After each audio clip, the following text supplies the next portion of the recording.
বাবু তুমি খাবার খেয়েছো? বাবু তুমি না খেলে আমিও খাবো না। তো বাবু তোমার মুখে চিপস কেন লেগে রয়েছে? বাবু তুমি আমাকে অবিশ্বাস করছো? না বাবু, বাবু আমাদের রিলেশনের 25 ঘন্টা হয়ে গেছে, চলো আমরা এখন বিয়ে করে ফেলি। কিন্তু বাবু আমি তোমাকে রাখবো কোথায়? বাবু তোমার মনে রেখে দিও। ও বাবু তুমি কত কিউট, কিন্তু আমি তোমাকে খাওয়াবো কি? আমার কাছে তো টাকাও নেই। বাবু তুমি যা খাবে আমিও তাই খাবো। হ্যাঁ, একটা বিড়ি খেয়ে পুরো দিন কাটিয়ে দিবি? ওকে বাবু, ডান। চলো বাবু কালকেই বিয়ে করে ফেলি। গোলু আর কি যে দেখতে হবে। ভাই গুরু কালিদাস বলেছে, মিঠা আম কখনো কাচ্চা হয় না, আর ইনস্টাগ্রামের প্রেম কখনো পাক্কা হয় না। তোরা এই প্রেম প্রীতির চক্করে পড়িস টরিস না। মেয়েরা শুধু সবসময় নিজের ফায়দা দেখে, এই ভালোবাসা টালোবাসা না। তুই বেশি জ্ঞান দিস না, তুই নিজে সিঙ্গেল। দেখ কোচ কি কখনো খেলে? কিন্তু কোচের কাছেও তো এক্সপিরিয়েন্স থাকা দরকার। ভাই আমাদের কোচ দেখতে সুন্দর না, এটাতে ওর কি দোষ? হ্যাঁ ভাই আমি ভুল তো কিছু বলিনি। মেহেদি আমাকে ছেড়ে দে, আমাকে ছেড়ে দে, আজকে ওকে এখানে শেষ করে দেবো। আরে রানী বাদ দে, থ্যাংক ইউ বলার কোনো প্রয়োজন নেই। তোর কি এমন তারিফ করে দিলাম, খুশিতে আবার আমাকে আই লাভ ইউ বলে ফেলিস না।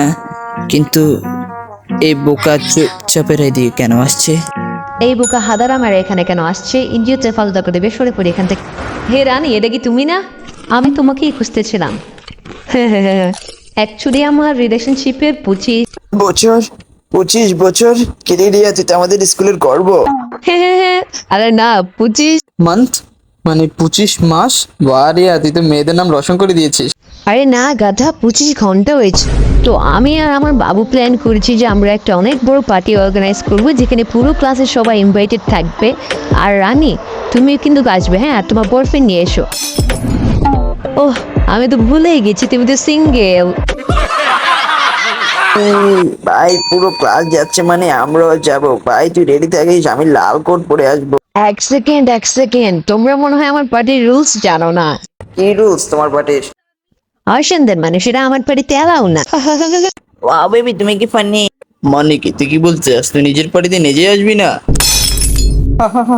ভাই একবারে তুই ঠিক বলেছিস। আরে তোমরা এখানে কি করছো সবাই? তোর বাবার বিয়েতে এসেছি, আয় দেখলে আয় দেখে। আরে প্রিন্সিপাল তোমাকে আবার ডাকছে। এই টাকলাটার কিছু করতে হবে, দিন দিন ওর ডিমান্ড বেড়ে যাচ্ছে। থাক ভাই বাদ দে, আগের স্কুলে পেন্সিল দিয়ে মার্ডার করেছিলাম না, টাকলাটা আবার সবাইকে এটা বলে না দেয় যেন, না হলে সব ফাঁস হয়ে যাবে। বাদ দে। তাই তো বলি, তুই কি বলতে চাস? পুলিশ কেন এসেছে? পুলিশ? মাননীয় প্রিন্সিপাল মহোদয়, আমাদের ভিতরে আসতে অনুমতি দিন।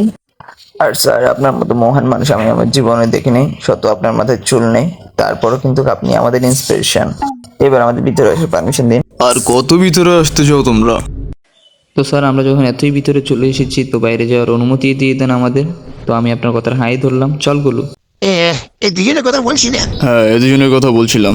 চলো চলো আমার পিছিয়ে আসো। স্যার এটা কোন ধরনের কথা? আমরা টয়লেট রুমের তো শুধু একটা ছোট বমি উড়িয়েছি। শুধু বম? হ্যাঁ এটা সত্য যে এটাতে শান্তনু উড়ে গেছে। তো এটার জন্য স্যার পুলিশ নিয়ে আসবে, এটা তো মানার মতো ব্যাপার না স্যার। কি, এটা তোমরা দুজনে করেছো? স্যার স্নেহা ম্যামের আর আপনার যে ফটো এডিট করে আমি ফেসবুকে ভাইরাল করেছি, এটার জন্য ডেকেছেন আমাদের? এটাও তোরা দুজনে করেছিস? এইটার জন্য আমরা আসিনি।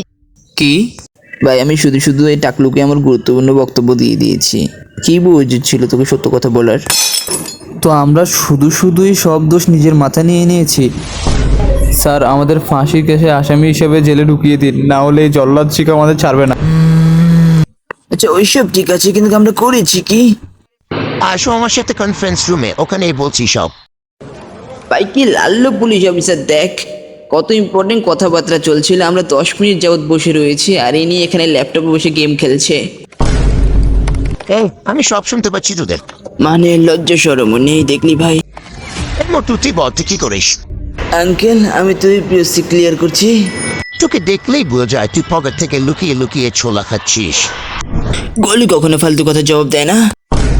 মোটু গাধা, তুই কখনো কেউ শিখায়নি স্কুলের মধ্যে বাইরের খাবার এলাও না? এই এতরাম, আমি কোথায় বাইরের খাবার খাচ্ছি? দেখছিস না আমি পকেট থেকে বের করে খাচ্ছি। বেয়াদুবি আমার সাথে। স্যার শুরু কে করেছে?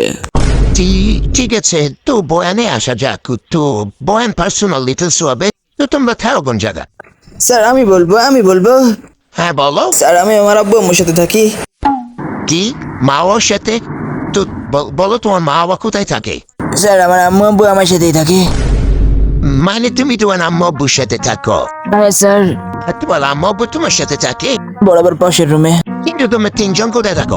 স্যার আমরা প্রতিবেশীদের পাশে থাকি। আরে এই বাচ্চা আমাকে পাগল করে দিবে। শেষবারের মতো বলছি, তোমার প্রতিবেশীরা কোথায় থাকে? স্যার আপনি মারবেন না তো? না মারবো না, প্লিজ বলে দে বাবা। আমাদের পাশেই থাকে। স্যারও পার্সোনাল ডিটেলস এর কোনো প্রয়োজন নেই। প্রথমে এটা বলো, তোমরা 29 তারিখে কোথায়? স্যার আপনি এটা বলেন, আপনি পরশু কি খেয়েছেন? পরশু কি খেয়েছি মনে নেই। তো 29 তারিখের কথা আমাদের কোচে মনে থাকবে? কে বানিয়েছে নাকি পুলিশ অফিসার? ভাই ঠিক ঠিক একদম ঠিক। এইরা কি জানে দেয়ালের পাশে কে দাঁড়িয়ে রয়েছে? শুধু উনি না ভিতরে চলে আসে। ওইসব তো ঠিক আছে, কিন্তু এখন আমি আবারও জিজ্ঞেস করছি, আমরা কি ভুল করেছি? বেটা কাজ যেমন করবি যেন টিভিতে আসবি, সিসিটিভিতে না। এইটাকে এডিশন করা। আরে এই দুইটা হ্যান্ডসাম ছেলে কে? ভাই দেখ এই মোটা ছেলেটা কি হ্যান্ডসাম, এটার জন্য বোধহয় মেয়েরা পাগল হয়ে যাচ্ছে। আরে গোলু নীলচুল বলাটাকে দেখ, কি হ্যান্ডসাম দেখতে, একবারে গ্যাংস্টারের মতো। আরে গাদা ভাই, এটা তোরা দুইটাই। এক্স্যাক্টলি। আমরা আমাদের কথাই বলছি। তো এটাও বলে তো, তোমরা দুজন এখানে কি করছো? রবীন্দ্রনগরের সুভাষচন্দ্রের যে একটা মূর্তি আছে, ওইটার পিছনে যে একটা ছোট গলি আছে, হা ওইটার একবারই টপে একটা মোমোর দোকান আছে। হ্যাঁ আছে। 1 মিনিট ওয়েট, এবার এটা বলছি মোমো খাওয়ার পর বয়ান দিবে। স্যার আপনি আমাকে এত খারাপ ভেবেছেন? জান আমি বলবো না। আরে সরি বাবা, বলো। হ্যাঁ ওই মোমোর দোকানের পরের গলিতে রোডের সাইডে একটা কচুরির দোকান আছে। আছে। তো কচুরি এনে দেন, আমি বয়ান দিয়ে দিচ্ছি। দুপুরবেলা কে মোমো খাবে? মোটু তুই আর মুখ খুলিস না। এই বাচ্চার উপর তো এমনি কোনো আশা ছিল না। বাবা তুই আমার শেষ ভরসা, অন্তত তুই বলে দে। স্যার ওই দিন কিছু অন্যরকম হয়েছিল। মোটু দেখ কিভাবে দেয় বয়ান। এক অন্যরকম মানুষ, যাকে মনে হয় আমি কখনো দেখিনি। মানে ওর হাতে একটা ছুরি ছিল। কি?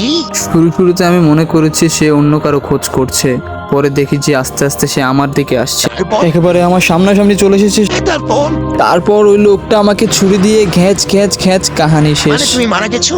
1 মিনিট ওয়েট, তুমি তো এখনো জীবিত আছো। আরে স্যার তখনই তো আমার ঘুম ভেঙে গেছে। আমি তো ওখানে ঘুমানোর জন্যই যাই। এইটা তো আগেরটার থেকেও বড় মাথা ব্যথা।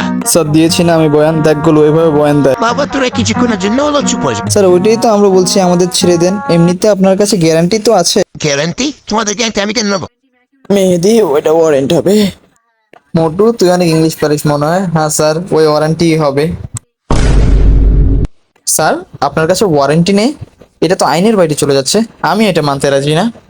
কিছু করার জন্য চুপ হয়ে যাও। কি আবার কি হলো? আরে না আমি আসছি। কে আসছে কাকু? আরে আমাদের ডিপার্টমেন্টের নতুন কমিশনার।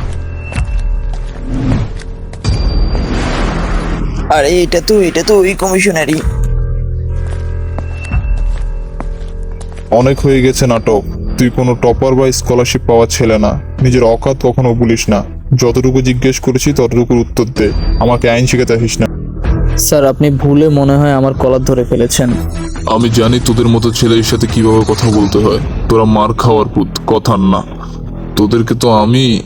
স্যার 506 ধারা। কি বলেছিস তুই?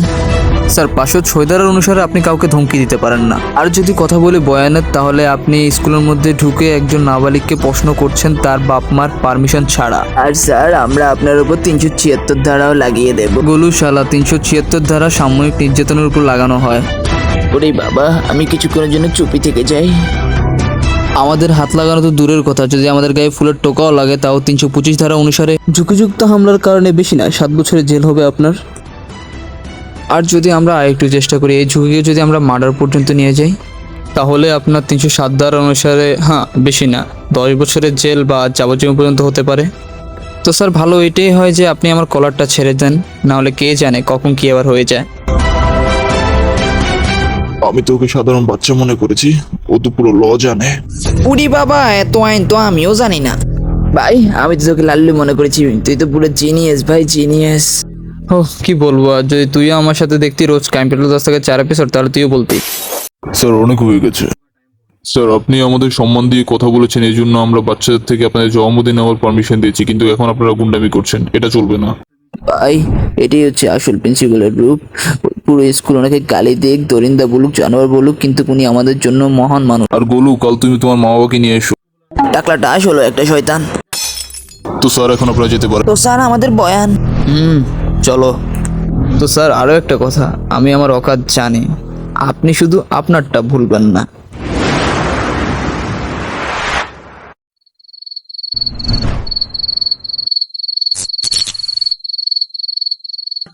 আরে মোটু, এত অন্ধকার কেন? ভাই আমরা আমাদের ভবিষ্যতে চলে এসেছি না তো? হ্যাঁ, আমরা তো পড়ালেখা করি না, আমাদের ফিউচার সবসময় ব্রাইট। কিন্তু ভাই আমরা কি ঠিক করছি? কলু, এটা তোরই বুদ্ধি ছিল। তাহলে ভাই ঠিকই আছে, কিন্তু আয়সার থেকে ডায়েরি আমরা আরেকবার চাইলেও তো পারতাম। তুই চেয়ে নিস, আমি তো যাচ্ছি। আরে বাপরে বাপ, ভাই দাঁড়া। এত রাতে উপর থেকে কিসের আওয়াজ আসছে? ডায়েরি ডায়েরি ডায়েরি, এই লাইটের আবার কি হয়েছে কলু? তুই লাইটের মধ্যে আবার ব্যাটারি দিসনি, দেখি তোর লাইটটা দে। কলু, সারা ডাকছি তোকে, আমার অনেক ভয় লাগছে। অনেক মার খেয়ে যাবি কিন্তু যদি তুই আমার সাথে প্র্যাঙ্ক করিস। ভাই এদিকে দেখ। এখন দেখা টাকার সময় নেই, তাড়াতাড়ি খোঁজ আর এখান থেকে ভাগ। ভাই এদিকে তো দেখ কি হয়েছে। ভাই এই আয়শা কমিশনারের সাথে কি করছে?